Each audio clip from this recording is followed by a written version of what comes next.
चाहती है। जनता जिन्हें मान और सम्मान देकर, प्यार और दुलार देकर बड़ा बनाती है, कभी कभी उन पर इल्जामात लगाना चाहती है। आइए शुरू करते हैं आज का मुकदमा विवादों से घिरी एक ऐसी पर्सनैलिटी के साथ आपकी अदालत में। न राज्यम न च राजासी न दरो न च दांडिका धर्मेणेव प्रजा सर्वा रचन्ति स्म परस्परम्। बीएसपी के प्रेसिडेंट काशीराम जनता की अदालत में हाजिर हो।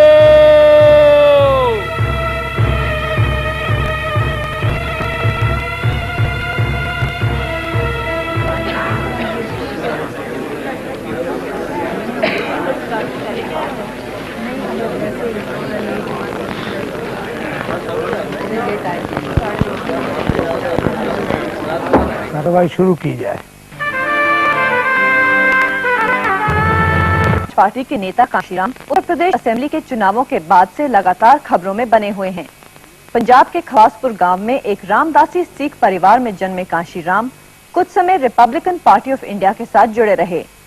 पुणे में explosives research and development laboratory की सरकारी नौकरी छोड़कर काशीराम ने दलित समाज के लिए काम को जिनका बना लिया। 1970 में उन्हें बामसेफ के नाम से popular backward and minority community employees federation बनाई।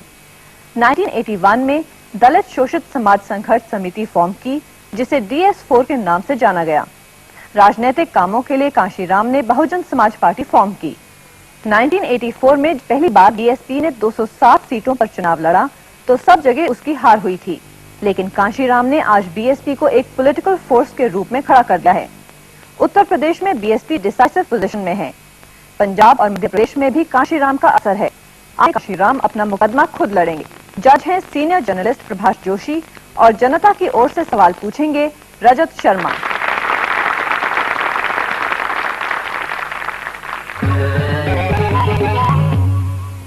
आपकी अदालत में काशीराम पर इल्जाम है कि इन पर भरोसा नहीं किया जा सका। काशीराम जी, जितने लोग आपके साथ में पॉलिटिकल अलायंसेस करते हैं, उनकी फीलिंग ये है कि काशीराम की बात और गधे की लात कब चल जाए कुछ पता नहीं है। तो उनको सावधान रहना चाहिए। पिछले 2 साल में आपने मुलायम की समाजवादी पार्टी के साथ अलायंस किया, आपने भारतीय जनता पार्टी की मदद ली, आपने कांग्रेस के साथ अलायंस किया, आपने पंजाब में अकालियों का साथ था, फिर अकालियों को छोड़कर के अब आप कांग्रेस के साथ हो गए। मैं उनके भरोसे के लिए ये काम नहीं कर रहा हूं।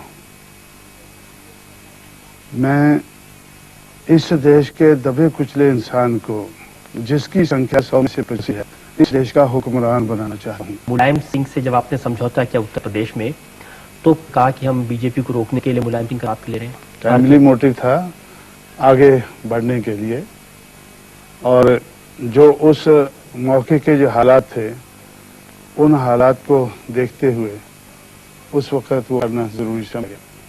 और मैंने भारतीय जनता पार्टी का साथ लेकर के मुलायम सिंह की कुर्सी खींच ली मायावती को बैठाने के लिए। बीजेपी और मुलायम सिंह दोनों का सफाया करने के लिए कांग्रेस से हाथ मिला लिया। जब मुझे ऐसा लगा कि अब जिस कारण मैं कांग्रेस को हिट कर रहा था, वो कम्युनलिज्म और फ्यूडलिज्म तो दोनों भागे बीजेपी की शक्ल में उभर कर सामने आया। कांग्रेस से हटकर लोग बीजेपी के झंडे तले चले गए। दूसरी तरफ फ्यूडलिज्म, वो यूनाइटेड फ्रंट की शक्ल में दूसरी तरफ कांग्रेस से बाहर नजर आया। इस कारण मैंने कांग्रेस को मदद करने के लिए, ताकि वो कांग्रेस मुकाबले में खड़ी हो जाए, जो डिमोरलाइज हो चुकी थी, उसका मॉरल हाई करने के लिए मैंने कांग्रेस को से हाथ मिलाया। काशीराम जी, आजकल मुलायम सिंह का मॉरल काफी डाउन है, तो उनको भी मदद करेंगे आप मॉरल करने के लिए? अगर गुंडों का मॉरल डाउन हो जाता है तो मैं जरूरी नहीं समझा कि मैं उनका मॉरल हाई करूं। इनको आप गुंडा कह रहे हैं, 1.5 साल में साथ मिलकर के आपकी सरकार चलाई थी उत्तर प्रदेश में। मैंने नहीं चलाई थी, मैंने तो उनको मुख्यमंत्री बनाया था। सरकार उन्होंने चलाई उत्तर प्रदेश में बनाने के लिए। कब पता चला आपको कि वो गुंडा राज चला? जब मेरे पास कांग्रेस के अध्यक्ष जितेंद्र प्रसाद आए कि मुलायम सिंह की गुंडागर्दी से बचाओ। जब जनता दल के अक्ष और सीपीआई के एमएलए और बीजेपी के मुरली मनोहर जोशी, जब ये चारों पार्टियों की तरफ से लोग मेरे पास आए और उन्होंने मेरा ध्यान दिलाया कि अब तो गुंडागर्दी का शिकार बहुजन समाज पार्टी भी हो रही है और मुलायम सिंह को हटाना जरूरी है और हम सारी चारों पार्टियां आपको सहयोग करेंगी। आप ये कहते रहे कि भ्रष्टाचार से सबसे ज्यादा अगर नुकसान किसी वर्ग का होता है तो दलित का, कमजोर का, पिछड़ों का होता है। और ऐसे मौके पर आपने कांग्रेस से समझौता किया जब कांग्रेस पार्टी के जो सुप्रीम लीडर हैं पीवी नरसिम्हा राव, उनके ऊपर ब्राइबरी के, चीटिंग के, हर तरह के केसेस उनके ऊपर चल रहे हैं। जब मैं भ्रष्टाचार की सोचता हूं तो संत कबीर मेरी मदद के लिए आ जाते हैं। वो मुझे कहते हैं कि तेरी झोंपड़ी गलकटियन के पास, जो करनगे सो भरनगे, तुम क्यों पड़े उदास। हर राजनीतिक दल आजकल सिद्धांतों की बात करता है, लेकिन हमारी आम जनता की नजर में आजकल सिद्धांत जो नजर आ रहे हैं वो है कुर्सी पाना, पैसा इकट्ठा करना और अपने विरोधियों का नाश करना। मैं समझता हूं कि अब हमें सामाजिक दिशा में और आर्थिक दिशा में कामयाबी हासिल करनी है तो उसके लिए राजनीतिक सत्ता का होना या क्लाउड का होना ये जरूरी समझा गया। हुक्मरान बन जाएं तो मुझे कोई इतराज नहीं है। किसी भी कीमत पर कुर्सी पर बैठना है। कुर्सी पर बैठकर जो काम पिछले 4.5 महीने में किया है वो करना है। चाहे उसके लिए आपको बीजेपी की मदद लेनी पड़े, चाहे कांग्रेस की मदद लेनी पड़े या इनकी मदद लेनी पड़े, लालू यादव की भी मदद लेंगे। पर वो अपनी गुंडागर्दी को खत्म कराने के लिए मदद देता है तो कोई एतराज नहीं। जो यूनाइटेड फ्रंट की सरकार है, मैंने सुना है उन्होंने आपको सत्ता में भागीदारी ऑफर की है। जब मैं मायावती के ऊपर जिद कर रहा था तो तब उनमें से एक मिनिस्टर आए मेरे पास। उन्होंने कहा कि आप डिफेंस मिनिस्ट्री ले लें और मायावती को दूसरा कोई महकमा सेंटर में दे दें और भी आपका कोई तीसरा या चौथा आदमी को सेंटर में मिनिस्टर बनाया जा सकता है। Let Mulayam Singh go as chief minister of Uttar Pradesh. तो मैंने उनसे कहा कि भाई ये मुझे मंजूर नहीं। आपने जिद पकड़ी हुई है मायावती को मुख्यमंत्री बनाने की, उस वजह से वहां कोई फैसला नहीं हो पा रहा। हम लोगों ने जो उत्तर प्रदेश के लोगों से वोट मांगा है वो इस आधार पर मांगा है कि अगर हम सरकार में आएंगे, सरकार बनाएंगे तो मायावती को मुख्यमंत्री बनाएंगे।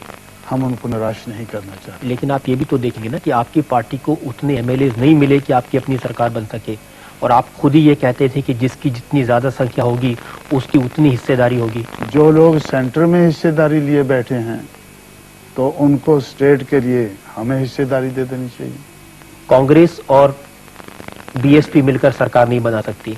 मुलायम सिंह मायावती के लिए तैयार नहीं होंगे।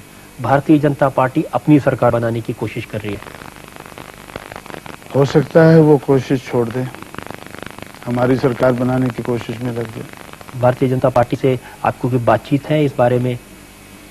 बातचीत तो मेरी कांग्रेस के अलावा किसी से नहीं है। देखिए, आपने तो कहा था कि अगर कांग्रेस पार्टी यूनाइटेड फ्रंट से सपोर्ट विड्रॉ नहीं करेगी तो आप उससे नाता तोड़ लेंगे, लेकिन कांग्रेस पार्टी ने ऐसा कुछ नहीं किया।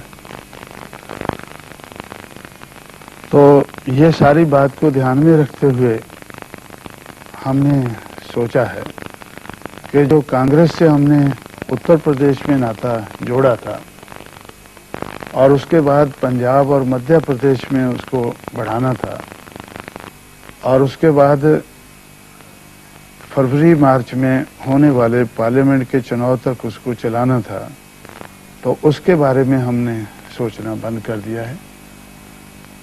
और अब कांग्रेस वाले मुझे कह रहे हैं कि पंजाब में चुनाव आ रहा है तो ये समझौता पंजाब में भी हो जाना चाहिए। तो मैं उनसे कहता हूं कि भाई उत्तर प्रदेश में तो ठीक है, जो हुआ है तो रहेगा, लेकिन पंजाब में हम समझौता नहीं करेंगे, मध्य प्रदेश में नहीं करेंगे, जब तक आप फ्यूडल फोर्स को बनाए रखेंगे, उनको सहयोग देते रहेंगे। लेकिन अगर कांग्रेस केंद्र में अपनी सरकार बनाने की कोशिश करे तो उसमें आपका समर्थन उनको मिलेगा? वैसे हमारा जो जब समझौता हुआ था, यही सोच के आधार पर हुआ था कि अगर कांग्रेस और बीएसपी की मिलीजुली सरकार सेंटर में बन जाती है, वो ज्यादा स्टेबल रहेगी। आपकी बातों से लगता है कि सत्ता में आने के लिए आप किसी का भी इस्तेमाल कर लेंगे, नींबू की तरह निचोड़कर नरसिम्हा राव को फेंक देंगे। नींबू की तरह निचोड़ कर नहीं, वैसे ही छोड़ देंगे।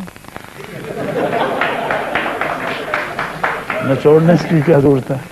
अगर 4 साल का इतिहास देखें काशीराम जी, तो मुलायम सिंह जी के साथ समझौता, भारतीय जनता पार्टी के साथ समझौता, नरसिम्हा राव के साथ समझौता, अकाली दल के साथ समझौता, शाही इमाम के साथ समझौता, और ये सारे समझौते सिर्फ 2 साल में हुए और टूट गए। अगला समझौता किसके साथ होगा और किसके साथ समझौता तोड़ेंगे, ये जरा बता दीजिए। अभी आप बताएं कौन कौन बचा है। तो अगर कोई और बचा है तो उनके साथ हो जाएगा, अपने लक्ष्य को पूरा करने के लिए। अब बचे देवेगौड़ा और कम्युनिस्ट पार्टी के लोग? नहीं बचे, वो नहीं बचे हैं, उनको हम रिजेक्ट कर चुके हैं। और सोच लें और कोई बचा है तो मैं भी सोचता हूं अगर कोई बचा है तो उसको भी इस्तेमाल करें। आमतौर पे कहा जाता है ना कि जिस थाली में खाता है आदमी उसमें छेद करता है। वो कहते हैं काशीराम जिस थाली में खाते हैं उस थाली को तोड़ ही देते हैं, ताकि दोबारा नई थाली आ जाए। हमेशा नई थाली में खाना अच्छा रहता है, मैं पसंद करता हूँ।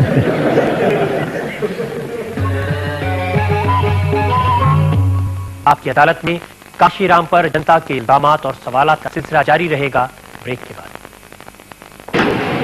Only one thing happened. और अब पेश है आपकी अदालत में काशीराम पर जनता के इल्जामात और सवालात का दूसरा दौर। आपकी अदालत में काशीराम पर आरोप है कि पॉलिटिक्स में इनके डबल स्टैंडर्ड्स हैं। काशीराम जी, पार्टी का सिंबल है ना हाथी, उसकी तरह लोग कहते हैं कि हाथी के दांत आने के और दिखाने के, और आप तो कहते हैं ये फ्यूडल है, लेकिन आपका पार्टी चलाने का जो तरीका है वो भी कम नहीं है। फ्यूडलिज्म तो अपने आप में एक अलग सिस्टम है जो लोगों को परेशान करने का है। तो मैं तो अपनी पार्टी में किसी को परेशान नहीं करता हूँ।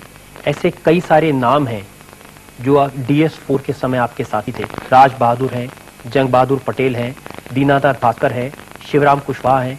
ये सब लोग उत्तर प्रदेश में आपके साथी थे और इन्होंने आपकी पार्टी का साथ। ये सारे मिट्टी के बने हुए हैं, मिट्टी को मोल्ड करके मैंने इनको बनाया था और ये फिर मिट्टी में मिल गए हैं, तो मेरा क्या कसूर है? इन लोगों ने कहा कि जो टेंडेंसीज थी काशीराम जी की या मायावती की, उससे परेशान होकर के इन्होंने पार्टी छोड़ी। कांशीराम का तो नहीं कहा है, मायावती का कहा है। तो आपने उसके बारे में भी जांच की कि इनकी बात सही है या गलत? जांच करके ही उनको मैंने मिट्टी में जाने दिया है।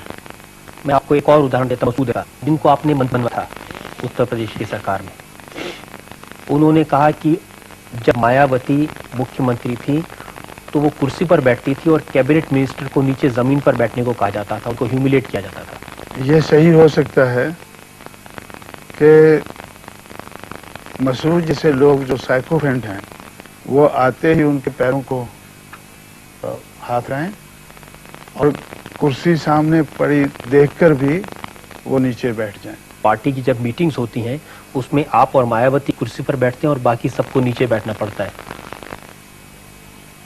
मेरी तो टांगों में कुछ दर्द रहता है, इसलिए मैं हमेशा कुर्सी पर बैठता हूँ। और जैसे ब्राह्मणवादी व्यवस्था में होता है, पैर छुआने का भी आपको शौक है? मुझे शौक नहीं है, जो लोगों की आदत बनी हुई है उसको बाबा साहब अम्बेडकर लाख कोशिश के बाद नहीं तोड़ पाए, और मैं भी इस आदत को तोड़ने की कोशिश में हूँ। उत्तर प्रदेश में आपकी पार्टी की जो MLAs हैं उनको आपने कमरों में बंद करके रखा हुआ है। जब से चुनाव हुए हैं उन एमएलए को बाहर निकलने की इजाजत नहीं है। जब हमें हंग असेंबली नजर आई तो एमएलए की मैंने राय ली कि भाई अब जो नोटों वाले हैं वो वोटों वालों को खरीदना चाहेंगे, मार्केट लगेगी। तो मार्केट में जो दोनों पार्टियां हैं जो सरकार बना सकती हैं हमारे अलावा, दोनों पार्टियों के पास पैसा भी बहुत है और भी कुर्सी का लालच भी कुछ और दे सकते हैं और लालच भी दे सकते हैं। तो इसलिए हमारे एमएलए को मार्केट से दूर रहना चाहिए। ऐसा सोचा गया कि हमारे दफ्तर में काफी खुली जगह पड़ी है, कमरे तो बहुत कम है, उस खुली जगह में शामियाने लगाकर उनके लिए 70 फोल्डिंग्स का बंदोबस्त करके उनके रहने का उधर बंदोबस्त कर देना चाहिए। एक तरह से कैद तो हो गई काशीराम जी। अपने आप को अगर जरूरत समझे तो अपने आप को रिस्ट्रेन करना, तो मैं समझता हूं कि ये कोई बुरी बात नहीं है। आपको भरोसा नहीं है एमएलए के ऊपर, वो अपनी इंटेग्रिटी को इंटैक्ट रख सकेंगे? जब समाज में से जो एमएलए बनकर आए तो पिछली बार उनमें से कुछ लोग बिके, तो मैंने अपने चुने हुए एमएलए से कहा कि उससे हमें सबक सीखना चाहिए। बाकी पार्टीज के भी एमएलए हैं, वो तो मार्केट में है, उनकी कुछ खरीद फरोख्त की खबर आपको मिली? उनको मालूम है कि काशीराम देने के लिए उतना पैसा है और काशीराम क्या चल रहा है जी आजकल एमएलए का? एमएलए का रेट जो है वो भी खरीदने वालों को मालूम होगा। मेरे पास पैसा नहीं है तो इसलिए मैं कभी रेट के बारे में सोचे नहीं। आप एमएलए को जिस तरह राजनीति आप कर रहे हैं उस मार्केट से मेरे साथ नेगोशिएट करते हैं, वो कहते हैं कि भाई आप इतनी सीटें ले लें और अपने एमएलए को एमपीज को लड़ाने के लिए इतना पैसा ले लें। जैसे कांग्रेस से मेरा समझौता ना हो, यूनाइटेड हो जाए, तो मेरे पास आए थे, तो आपको इतनी सीटें मिल जाएंगी और सारी खर्चा जो है वो यूनाइटेड फ्रंट उठा लेगा और रेट भी बताते हैं वो। लेकिन मैं समझता हूं कि अदालत में वो बता सही नहीं। ऐसे लोग को एक्सपोज कर देना चाहिए, उनके रेट भी बता देने चाहिए और उनके नाम भी। जो हमारे एमएलए है जिन्होंने वोट देना है उनको मैं बता देता हूँ कि भाई आप रेट आजकल चल रहा है। जो लोग आपको ऑफर करते हैं उनके नाम तो आपको जनता के सामने बता ही देनी चाहिए। एमएलए को बता देता हूँ तो जनता को भी चुनकर आना होगा। अगर पूछा एक सहयोग ने बताया कि जब आपने टीवी बना थी और ये मूवमेंट चलाई थी तो आप 3 कसमें खाई थी। एक तो ये कि मैं शादी नहीं करूंगा, परिवार नहीं बनाऊंगा। दूसरी ये कसम खाई थी कि मैं अपने लिए कोई संपत्ति नहीं जुटाऊंगा और ये कि कोई सत्ता की कुर्सी पर नहीं बैठूंगा। 3 नहीं 2 के बारे में, मेरी कोई फैमिली नहीं होनी चाहिए,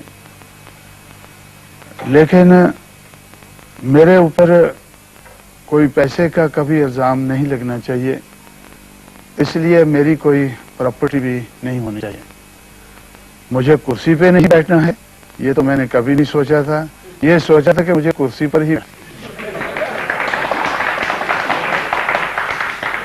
कुर्सी नहीं तो 3 गद्दे बिठा दो, कुर्सी जितना ऊंचा है।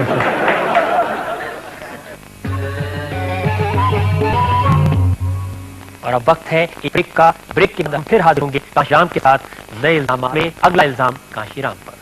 आपकी अदालत में काशीराम पर इल्जाम है कि इनका व्यवहार गैर जिम्मेदाराना है। काशीराम जी, खास तौर से मीडिया को लेकर के आप बार बार कहते हैं कि मीडिया ने आपको बदनाम किया, मीडिया ने आपके बारे में गलत प्रोजेक्शन किए। जिस तरह से घटना हुई थी आपके घर पे 25 अक्टूबर को, उसने तो अपनी खुद आगे बढ़कर के पिटाई कर दी थी अखबार वालों की। हर रोज सूरज निकलते ही हमारे घर के बाहर ऐसे कैमरे लगाकर वो सेट करके दरवाजे के गेट के बाहर और गेट के ऊपर क्या रखे खड़े रहते हैं 12 तारीख से। उसको क्या तो मेरे पास सीएम इब्राहिम आए, बीजेपी की तरफ से सूरज बनाए, बहुत से ऐसे लोग हैं जो कैमरामैन से दूर रहना चाहते हैं, गवर्नमेंट के अधिकारी आना चाहते हैं, वो डर के मारे आते नहीं। घर के बाहर कैमरा लगा के शूट करना। अब 10-20 लोग रहे तब तक कोई गड़बड़ नहीं हुआ, लेकिन भी इकट्ठे हो गए और मुझे ये सिक्योरिटी वालों ने आया कि आपका स्वामी है तो स्वामी को में से उसे मिलना चाहते हैं। तो मैंने उनसे कहा कि मुझे तो कोई कुछ कहना नहीं है, तो इसलिए 100 को तो मैं बुला नहीं पा सकता हूँ। अगर एक बार तो 100 आदमी को मैं ही बुला सकता हूँ। और मैंने कहा कि अगर ज्यादा लोग हैं तो मैं ही बाहर जाकर उनसे बात कर लेता हूँ। तो उन्होंने कहा कि भाई आपका बाहर जाना सही नहीं है। तो मीडिया मैन की शक्ल में या उनके खबर में गनमैन भी हो सकता है। उन्होंने जिद किया कि हमें अंदर जाना है और फिर मुझे एक सिक्योरिटी के आदमी ने आके कहा कि वो सिक्योरिटी को के कॉर्डन को तोड़कर अंदर घुस रहे हैं। वो कह ही रहा था मुझसे, इतने में काफी लोग दोनों दरवाजों से तो वो अंदर घुसते हुए नजर आए। तो फिर तब मैंने सोचा कि भाई अब दिल्ली पुलिस पता नहीं कब आती है, तो मुझे ही बाहर निकलकर जो भी सिक्योरिटी है उसके माध्यम से उनको बाहर पुश कर देना चाहिए। तो बाहर मैंने उनको आकर बाहर आते ही मैंने पूछा कि भाई वो जबरदस्ती है। मेरे सामने उन्होंने ये जो टीवी का ये लगाते हैं वो डंडा सा, तो माइक्रोफोन मेरे सामने किया, मैंने उसको स्लैप करके पुश कर दिया। अगर मान लीजिए वो जो माइक्रोफोन है वो कभी किसी के मुंह में घुसा रहे हो, जबरदस्ती कर रहे हो, लाइट डाल हो जिससे आदमी को तकलीफ हो, तो समझ आती बात।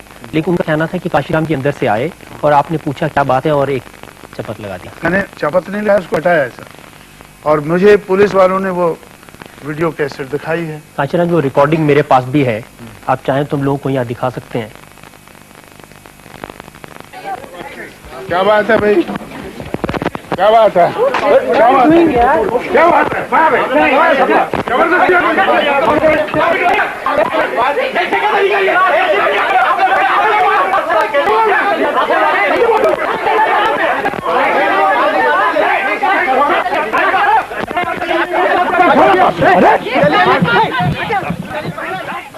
ये जो सीन आपने दिखाया है ये बिल्कुल मेरे दफ्तर के दरवाजे के बाहर का है। जब वो मेरे सामने, अभी उन्होंने वो नहीं दिखाया, आपने अगर नहीं दिखाया है तो उसमें मेरा क्या कसूर है। तो जो मैंने चपत नहीं लगाया उसको हटाया ऐसा। उस दिन जो अखबारों की रिपोर्टों से कहा गया कि काशीराम जी ने सिक्योरिटी वालों से कहा कि मसालों को शूट कर दो इन्हें, ये भी एक और झूठ है। तो आपके पास तो होना चाहिए था फिर वो रिकॉर्ड। आपने माइक्रोफोन हटा दिया ना वहाँ, इसलिए कैसे रिकॉर्ड हाँ, तो मैंने उनको बोला खदेड़। अच्छा, दूसरा जो आप दिखाते हैं मैंने कहा खदेड़ो इनको। मायावती ने तो आरोप लगाया कि उन जर्नलिस्ट के बीच में कुछ समाजवादी पार्टी के मुलायम सिंह के भेजे हुए लोग मिले हुए थे। कुछ लोग उनको शराब पिलाकर प्रेस क्लब में खाना वाना खिला के तैयार करके तो हमारे घर के सामने वो कैमरे फिट करके खड़े कर देते थे। और उस दिन भी काफी लोगों को तो प्रेस क्लब में शराब पिलाकर भेजा गया, ऐसा मुझे कुछ लोगों ने बताया है। काशीराम जी, जो झगड़ा मायावती और मुलायम सिंह के बीच है, अगर मुलायम सिंह के भेजे हुए लोग मायावती के घर पर चले जाते हैं, उसका दोष आप मीडिया को क्यों देते हैं? जो उनका लेटर ऑन का बिहेवियर है, जो बाद में उन्होंने एजिटेशन किया, जिस तरह से हमारे साथ उन्होंने दादागिरी की, उसी तरह से पुलिस के साथ वो कर रहे हैं। आप समझ रहे हैं कि जो मीडिया खबरें देता है सिर्फ काशीराम और बहुजन समाज पार्टी के बारे में देता है या बाकी लोगों के बारे में भी गलत खबरें दी जाती है? हमारी मूवमेंट को रोकने के लिए देता है। आप 4 साल से अखबार वालों का हाल देखिए। 1992 में उत्तर प्रदेश अयोध्या में विश्व हिंदू परिषद बीजेपी के लोगों ने उनकी पिटाई की। 1993 में उनकी पिटाई मुलायम सिंह यादव ने की। 1994 में मायावती ने की। 1995 में कैलकाटा में राइटर्स बिल्डिंग में जर्नलिस्ट की पिटाई हुई और 1996 में आपके हाथ में सत्कार हुआ।